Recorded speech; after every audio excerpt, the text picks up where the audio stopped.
दुनिया की दूसरी सबसे बड़ी इकोनॉमी पिछले 18 महीनों से चुपचाप एक ही चीज खरीद रही है और वो कुछ और नहीं, सोना यानी गोल्ड है। ना कोई बड़ी अनाउंसमेंट, ना कोई पॉलिटिकल स्पीच, ना ही कोई मीडिया कैंपेन, लेकिन हर महीने चाइना के सेंट्रल बैंक क्वाइटली अपने रिजर्व्स में सोना बढ़ाते जा रहे हैं। और अब एनालिस्ट एक बड़ा सवाल भी पूछ रहे हैं कि क्या चाइना किसी बड़े फाइनेंशियल स्टॉर्म की तैयारी कर रहा है? क्या दुनिया धीरे धीरे डॉलर सिस्टम से दूर जा रही है?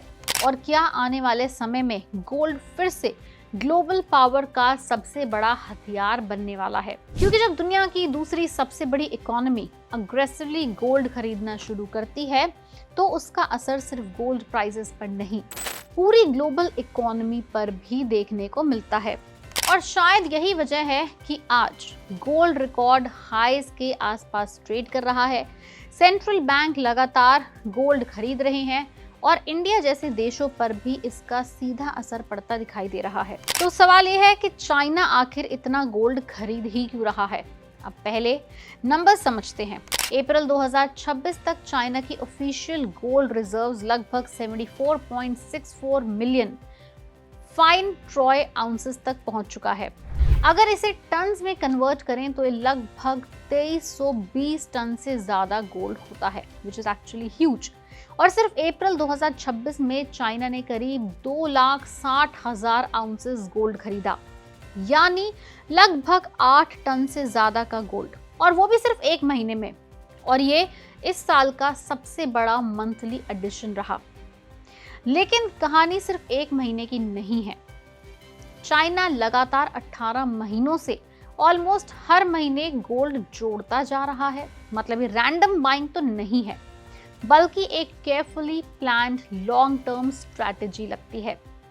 बता दें कि चाइना अचानक इतना गोल्ड खरीद क्यों रहा है, इसके पीछे काफी कारण है।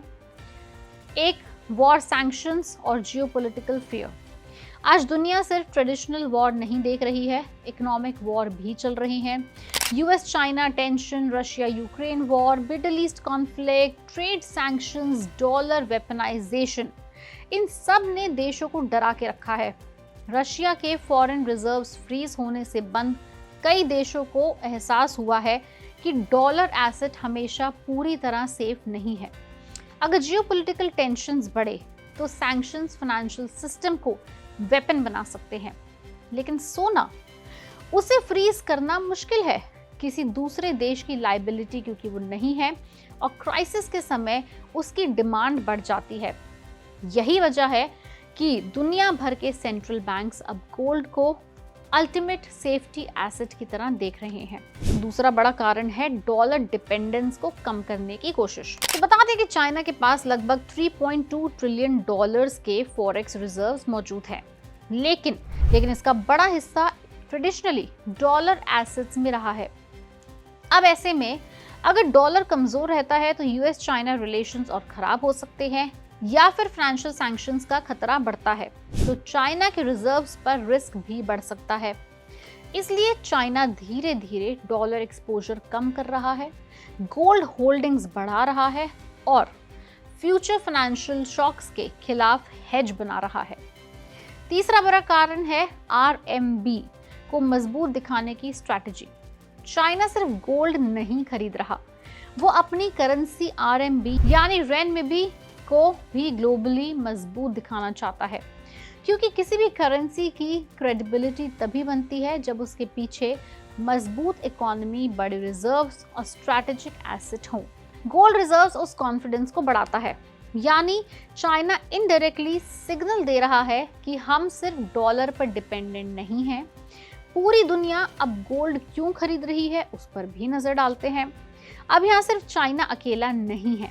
वर्ल्ड गोल्ड काउंसिल के मुताबिक पिछले कुछ सालों में सेंट्रल बैंक्स ने रिकॉर्ड गोल्ड बाइंग की है। 2022 और 2023 में लगभग 1000 टन से ज्यादा एनुअल गोल्ड परचेज हुए हैं। ट्रेंड साल 2026 में भी जाता है। कंट्रीज जैसे कि China, Russia, Turkey, Poland, India सभी गोल्ड रिजर्व अपने बढ़ा रहे हैं। मतलब गोल्ड का सिर्फ ज्वेलरी या इन्वेस्टमेंट नहीं रहा, अब ये जियोपॉलिटिकल इंश्योरेंस बन चुका है।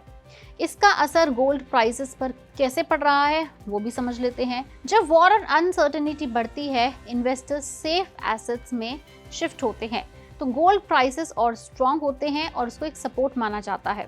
यही वजह है कि गोल्ड लगातार हाई ट्रेडिंग रेंज में बना हुआ है। करेक्शंस में जल्दी रिकवरी हो रही है और डिमांड स्ट्रक्चरली स्ट्रांग भी दिख रही है। अब अगर मिडिल ईस्ट टेंशंस और बढ़ते हैं तो ऑयल प्राइसेस ऊपर जाएंगे, ग्लोबल अनसर्टेनिटी और भी मजबूत होगी और बढ़ेगी, तो गोल्ड की डिमांड और तेज ही हो सकती है। यानी ये सिर्फ एक शॉर्ट टर्म रैली नहीं है, बल्कि एक लॉन्ग टर्म ग्लोबल शिफ्ट भी माना जा सकता है।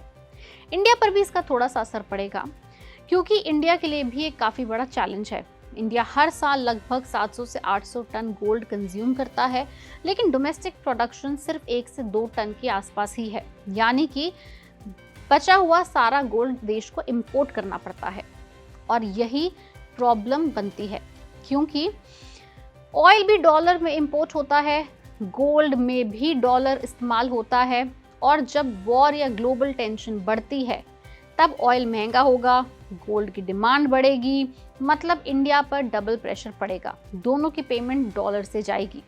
तो क्या यही वजह है कि दुनिया क्वाइटली गोल्ड अक्यूमुलेट कर रही है, अक्यूमुलेशन मोड में है?